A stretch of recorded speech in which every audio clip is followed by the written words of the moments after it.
Zveza Slovencev na Madžarskem zadnjih nekaj let skupaj s porabskimi vrtci pripravlja teden otroka, v okviru katerega vsako leto izberejo določeno tematiko in jo obdelajo na zanimiv in poučen način.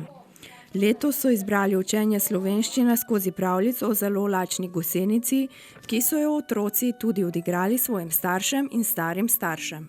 Zveza Slovencev na Madžarskem že tretje leto pripravi ta program Teden otroka v porabskih vrtcih.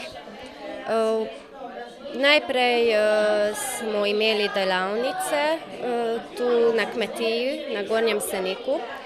Lani so se otroci predstavili z ljudskim petjem, z rajanjem, igrali so na inštrumente. Letos smo pa mislili, da bodo pripravili dramatizacijo pravljice in to so predstavili svojim staršem, starim staršem. Te teme se vsako leto usklajujemo z vzgojiteljicama, ki prihajajo vsak teden iz Slovenije in imajo dejavnosti tu v porabskih vrtcih z mački, ker tudi pri zvezi mislimo, da se treba z učenjem maternega jezika začeti že pri najmlajših letih. In tudi sama kot mamica vidim, da se otroci zelo hitro zapomnijo besede, da se radi učijo in res pri najmlajših letih se največ naučijo. In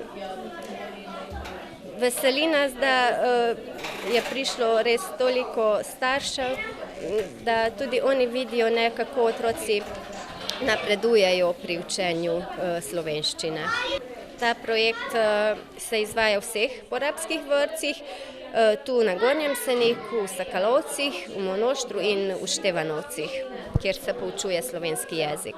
Vsako leto, enkrat na leto sodelujemo z Zvezo Slovencev na Madžarskem.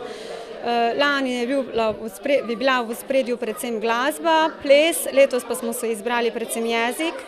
In tako predstavitev dramatizacije pravljice z naslovom Zelo lačna gosenica, ki je delo avtorja Erika Karla. Pravljico je torej s pomočjo Zveze Slovencev na Madžarskem izbrala vzgojiteljica, asistentka v porabskih vrtcih in jo tudi predstavila otrokom, ki so bili nad njo navdušeni. Ko sem otrokom v vrtcu prebrala prvič pravljico, sem opazila, da njim je bila pravljica zelo všeč, da so otroci pokazali zanimanje.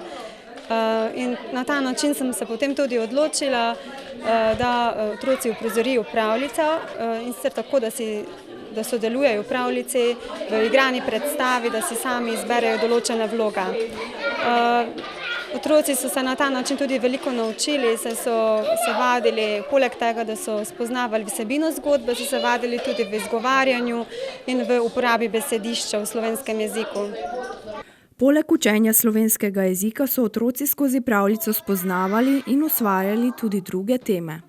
Skozi zgodbo smo tudi plesali, prepevali pesmice, likovno ustvarjali, izdelali smo papirnato pravljico, papirnato gosenico, ki so jo potem tudi otroci odnesli domov.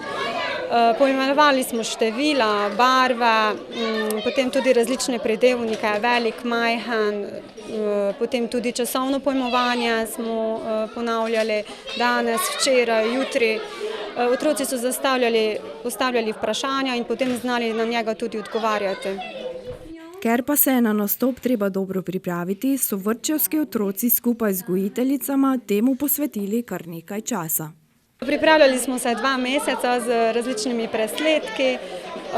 Otroci so radi sodelovali v pravljici, moram povedati, da so aktivno sodelovali, da so kazali zanimanje in mislim tudi, da preko igre vlog so otroci tako lažje in na enostaven način si zapomnili določene besede in besedne zveze. Za učenje slovenskega jezika pri najmlajših pa Zveza Slovencev na Madžarskem tudi sicer skrbi skozi vse leto. Tako imajo za letos v načrtu še eno aktivnost, s katero bodo otroci slovenščino lahko ohranjali in jo nadgrajevali.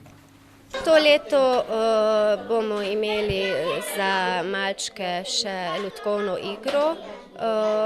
Prišli bodo igralci iz Slovenije in jim bodo predstavili eno kratko lutkovno igro.